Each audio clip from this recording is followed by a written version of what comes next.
بات کرتے ہیں غزہ کی، جہاں آج اسرائیلی فوج کو اس پوری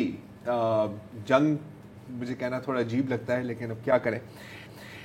اس پوری کانفلکٹ میں سب سے زیادہ ایک دن میں جو لاس ہوا ہے وہ آج ہوا ہے۔ ہوا کیا کہ خان یونس کا جو شہر ہے صدرن غزہ میں، وہاں اس کو پورے شہر کو گھیرے میں لیا ہوا ہے۔ جو آخری جو ہسپتال ہے اس پر بھی فائرنگ ہو رہی ہے، یہ سب ہم جانتے ہیں۔ وہاں آپ کو پتہ ہے کہ اسرائیلی فوج کو بڑا شوق ہے عمارتوں کو تباہ کرنے کا، تاکہ کوئی وہاں واپس آ کے رہ نہ سکے۔ تو ہوا کیا کہ اسرائیلی فوج کی ایک ڈٹیچمنٹ گئی اور وہاں پر وہ بارودی مواد فٹ کر رہی تھی عمارتوں میں، تاکہ پھر ہم نکل کر اس کو تباہ کریں گے اور ہم اپنی ویڈیو بنائیں گے تالیاں بجاتے ہوئے۔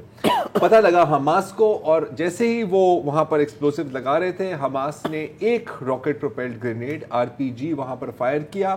جس سے جو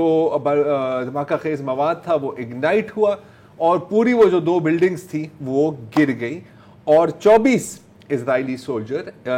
فوجی اس میں جان بحق ہوئے۔